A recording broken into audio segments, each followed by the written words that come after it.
Hello, నేను miss చేసరావు. Social మీడియాలో నిన్నటి నుంచి ఒక న్యూస్ వైరల్ అవుతుంది. ఒక పోస్ట్ ఏంటంటే, కడిగిన ముత్యం మాజీ మంత్రి రోజా ఎలానంటే ఆడుదాం ఆంధ్ర అనేటువంటి కార్యక్రమానికి సంబంధించి వెచ్చించినటువంటి నిధులు దానికి సంబంధించి పక్కాగా ఉన్నాయని చెప్పి అసెంబ్లీలో మంత్రి చెప్పినట్టు వస్తున్నటువంటి న్యూస్.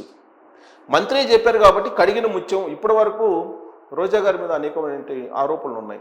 ఆడుదాం ఆంధ్ర అనేటువంటి కార్యక్రమం సందర్భంగా ఆవిడ వివిధ రూపాల్లో పెట్టినటువంటి ఖర్చు ఏదైతే ఉందో వితౌట్ టెండర్స్ వేశారు.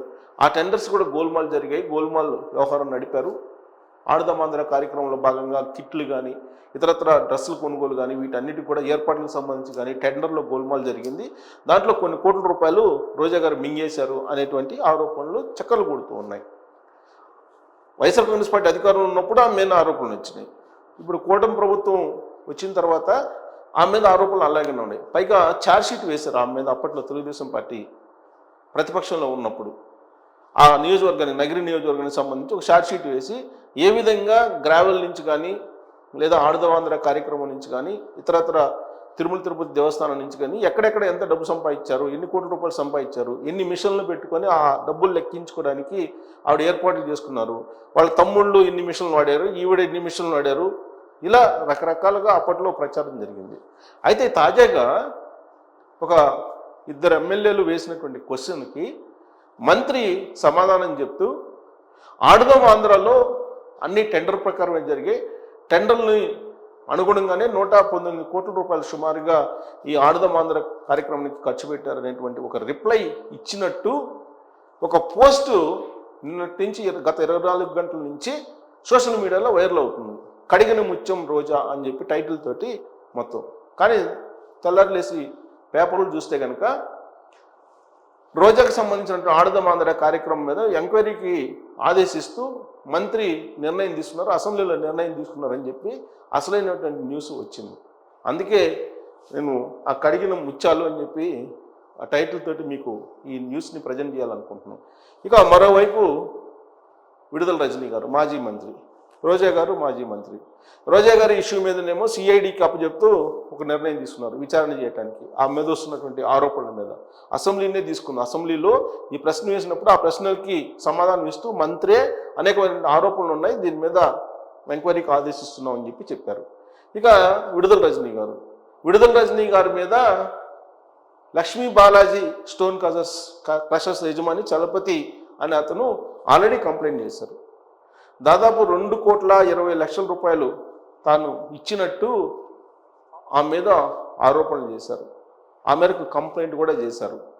ఎందుకు ఇచ్చారంటే స్టోన్ క్రషర్స్ నిబంధనలకు విరుద్ధంగా నడుస్తుంది కాబట్టి అది సీజ్ చేస్తాము, సీజ్ చేయకుండా ఉండాలంటే కనుక 5 కోట్లు ఇవ్వాలని చెప్పేసి డిమాండ్ చేశారు అనేది రజనీ గారి మీద ఉన్నటువంటి ఆరోపణ ఎవరో కాదు, చలపతే చేస్తూ ఉన్నారు.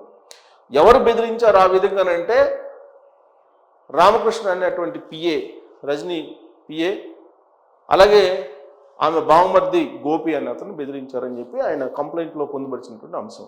అయితే ఆయన ససేమర్ అని చెప్పి డబ్బులు ఇవ్వకపోవడంతో విజిలెన్స్ రైట్స్ చేయించారు. అప్పుడు ఆ విజిలెన్స్ రైట్స్ చేయించింది ఎవరో కాదు, విజిలెన్స్ ఎస్పీగా ఉన్నటువంటి జాషువా అనేటువంటి అతను విజిలెన్స్ రైట్స్ చేశారు.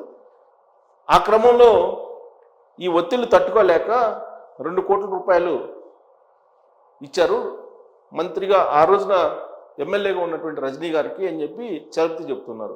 10 లక్షలేమో రామకృష్ణ పిఏకి, మరొక 10 లక్షలేమో గోపికి, వెరసి 2,20,00,000 రూపాయలు తాను రజనీ ఒత్తిళ్లకు లొంగి ఇవ్వాల్సినటువంటి పరిస్థితి ఏర్పడింది అనేది ఆయన చేసినటువంటి కంప్లైంట్.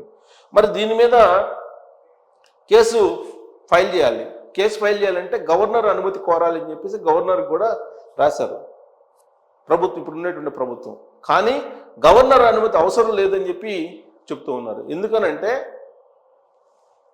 ఆల్రెడీ ఆవిడ లక్ష్మీ బాలాజీ స్టోన్ క్రషర్స్ దగ్గరికి డిమాండ్ చేయడానికి పంపించినప్పుడు ఆవిడ ఎమ్మెల్యే. అది ఎప్పుడు 2020 సెప్టెంబర్ 4వ తారీఖున జరిగింది.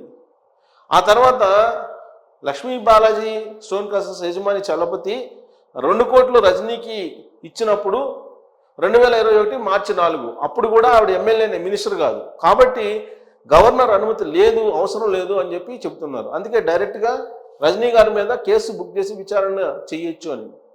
అందుకే ఈ కేసుని ఏసీబీకి అప్పచెప్పారు.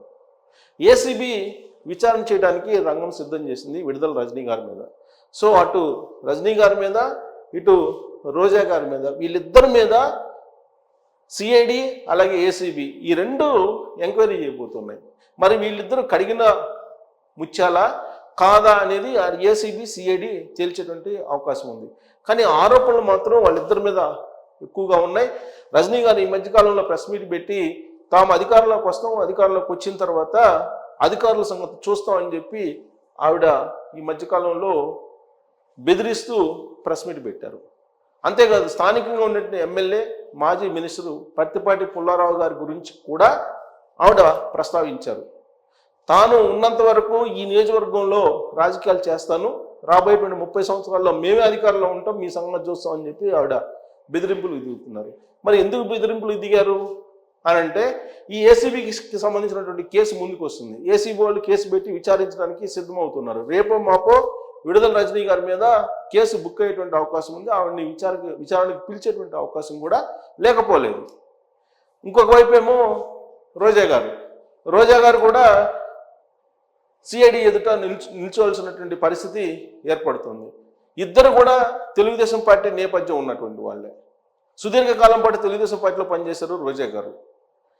విడుదల రజనీ గారేమో చంద్రబాబు నాయుడు గారు సైబరాబాద్లో వేసినటువంటి మొక్కని అని చెప్పి అనేక సందర్భాల్లో రజనీ గారు చెప్పడం జరిగింది. మరి వీళ్ళిద్దరూ కూడా అసెంబ్లీ వేదికగా చంద్రబాబు నాయుడు గారు ఫ్యామిలీని కూడా విమర్శించినటువంటి సందర్భం అసెంబ్లీ లోపల, అసెంబ్లీ బయట కూడా ఆరోపణలు చేశారు. ఆరోపణలు చేయొచ్చు, విమర్శించవచ్చు, ఇవన్నీ ఓకే.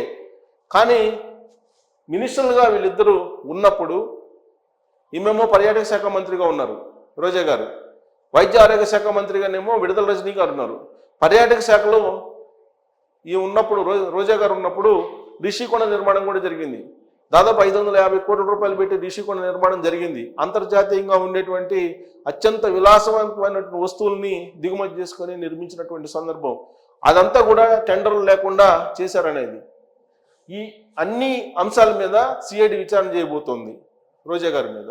అలాగే బాలాజీ స్టోన్ ప్రాసెస్ ఇష్యూలో రజనీ గారి మీద కంప్లైంట్ వచ్చింది. ఆ కంప్లైంట్ బేస్ చేసుకుని విచారణ చేయబోతున్నారు. ఆ కంప్లైంట్తో పాటు అనేకమైనటువంటి కంప్లైంట్లు కూడా రజనీ గారి మీద రావడం జరిగింది. వాటిని కూడా పరిశీలించి విచారించే అవకాశం ఉంది. మొత్తం మీద సిఐడి, ఏసీబీ ఈ ఇద్దరు మాజీ మంత్రుల మీద విచారణ చేయడానికి సిద్ధమవుతున్నటువంటి క్రమంలో మరి కడిగిన ముత్యాల్లాగా బయటపడతారా, లేదంటే జైలుకు వెళ్ళే అవకాశం ఉందా? దీని మీద మీరు కామెంట్ చేయొచ్చు. Thank you.